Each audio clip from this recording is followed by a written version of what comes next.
Hi, this is Eric Swanson. Today I'm with Reggie McNeal, and we're going to talk about... And our friend Keith. And our friend Keith. Yes, thank you. Our 11 for 11 paper that you've done, recently done, called Fast Forwarding Your Church's Community Engagement. Reggie, tell us, just start off, I love your definition of how you define missional. For me, it's the clearest definition, I think, what it means to be a missional people. Why don't you give us that first?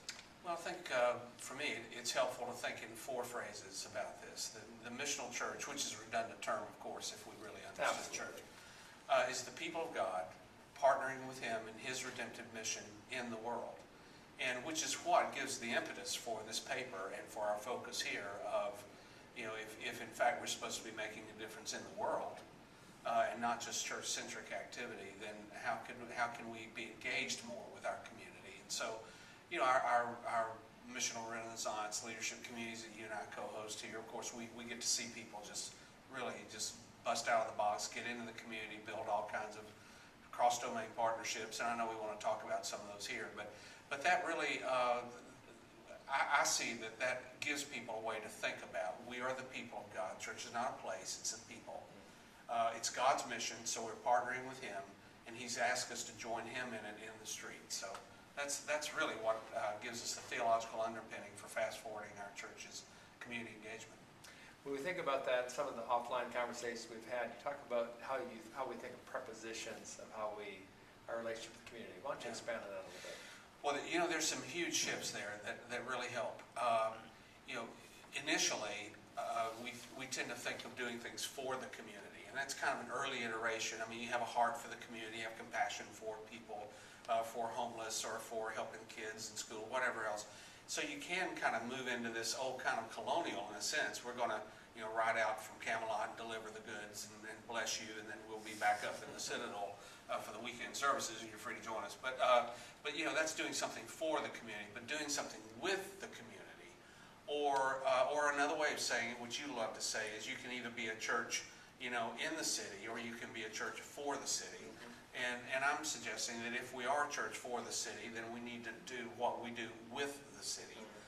We're partnering with all of these kingdom agents, because God uses all good stuff, you know, in the world is forwarding His kingdom purpose, not just the church.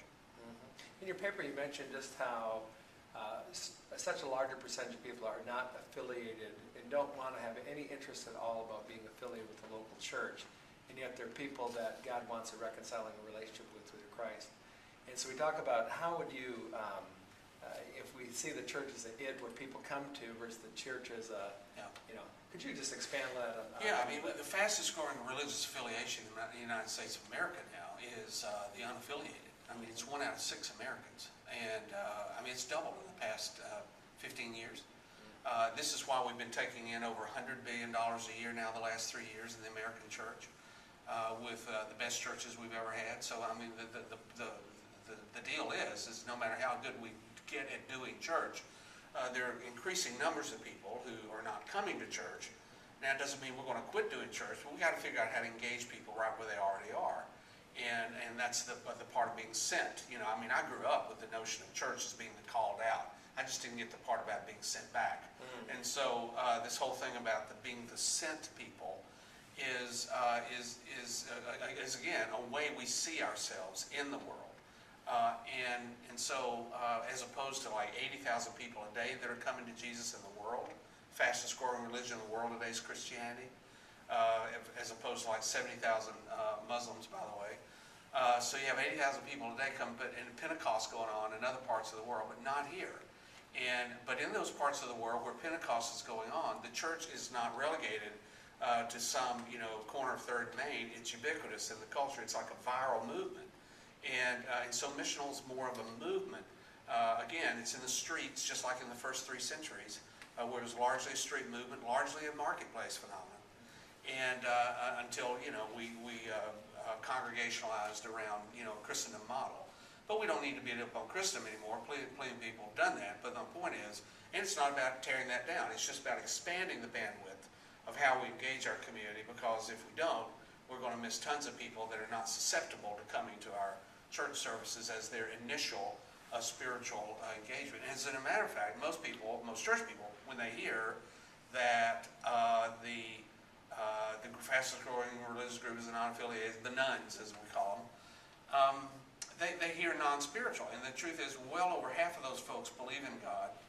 40% of atheists say they pray. I don't know who to, but anyway. So we're in a God-intoxicated culture. We just got to figure out how to engage people in the spiritual conversation in the street. Yeah. You mentioned a lot of your writings about that we live in a day where you would call it an altruistic economy. Yeah. And it's an interesting juxtaposition because as people are less attracted to the church service, you write that there are more people attracted to the service of the church. Absolutely. And talk about that a little bit. Absolutely. I mean, if we invite people, that same neighbor that lives next door, that office worker that's in the cubicle next to you, if they never go to church, and then you've invited them to every Victorian Christmas pageant you have, and every church service, Easter, Christmas, whatever else, and they ain't coming. But if you say, this weekend our church is going to be helping to fix this school up down here, this under-resourced school painted or whatever, they say, hey, that's great. Can I bring my wife and kids? I mean, they are really interested in being engaged. In fact, I was at a church, and I know I write about this in the paper, but it was really cool. This youth pastor just moved into town, so he met his neighbor across the fence in the back. And the new neighbor says, what brings you to town? Well, I'm a youth pastor. Well, what do y'all do? Well, I go down to Nicaragua. We build wells and villages and all that kind of stuff. Fix things. So this neighbor said, hey, can I go on that trip? And, of course, the youth pastor said, gosh, I don't know. I mean, we'll have to go back and check and see if he qualifies. No, you can't. I mean, this guy turns out to be an Egyptian Muslim. And so the guy said, well, wait a minute, you may convert our entire group to Islam. So we're not sure we won't let you on this. I mean, wouldn't it be just like God to hijack an Egyptian Muslim and throw him on a mission trip with a bunch of kids? I mean, how can this guy not become a follower of Jesus? Now, what's interesting is when the guy makes another pass, right, mowing his lawn, and the guy says, I've just gone to the phone and called my sister in Chicago. And she's coming out, and she'd like to go on the trip too. So, I mean, this guy's an evangelist, and he hasn't even been to his first church meeting. So, I mean, this is the way it is. If we get this, it just opens up all kinds of conversations.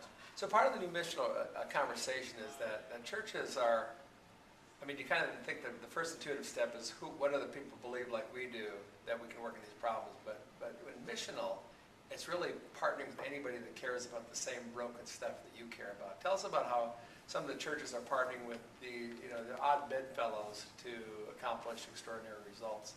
Well, we call it cross-domain. I don't know that I list a bunch of these in the paper, but just generically, because I know we have limited time here. I actually don't even know how much time we have here. Can anyone watching this video tell me how much time we have? I got 17 more minutes.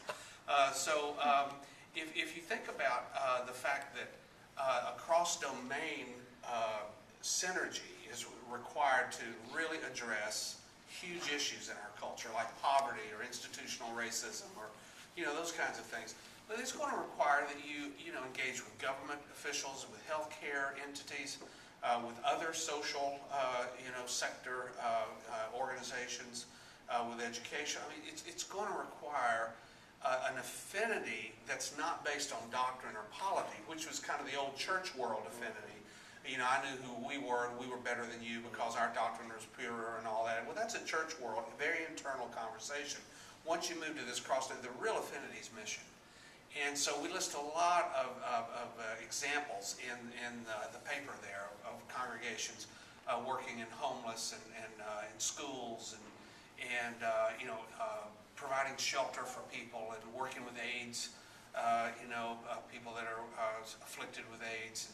And that it's ushered us into the street again, which is where we need to be, helping to shape the spiritual conversation and the search for God in our culture. Yeah. Over the last couple of years, we worked with a lot of churches, and there seems to be one key area that's a piece of low-hanging fruit, and that is schools, public schools. Why do you think Why do you think that's such a natural partnership between churches helping schools and vice versa? Well, I'll tell you why. Because for so many years we've been trying to get the community to connect to us.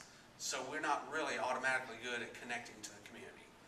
But a local school, whatever issues are going on in a town, a city, whatever those issues are manifesting in the local school.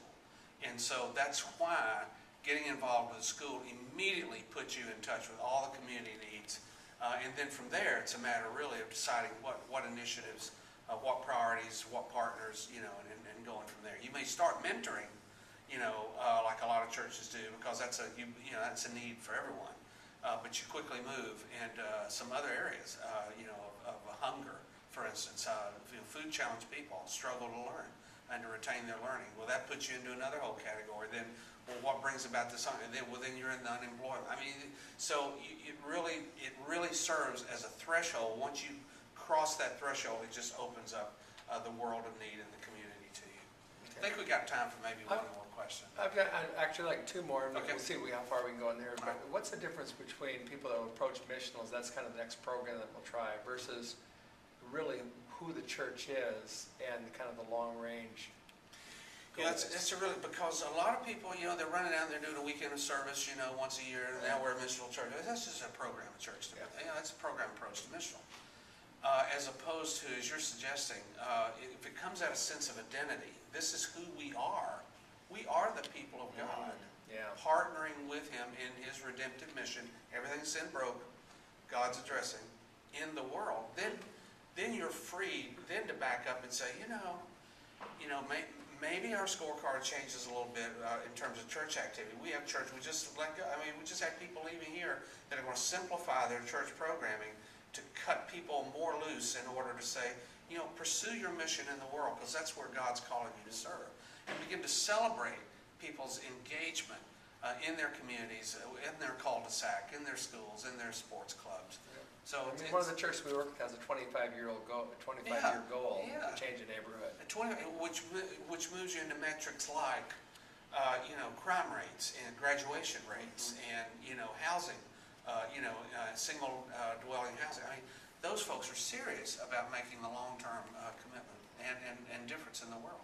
And we talk about, and this we'll finish up with this one, Reggie, but in the whole area just on measurement, the things we measure. Because we say we measure what we value, but we end up really valuing what we measure. And so having a new, being missional requires a new scorecard. What are some things that are counterintuitive that we might think about measuring?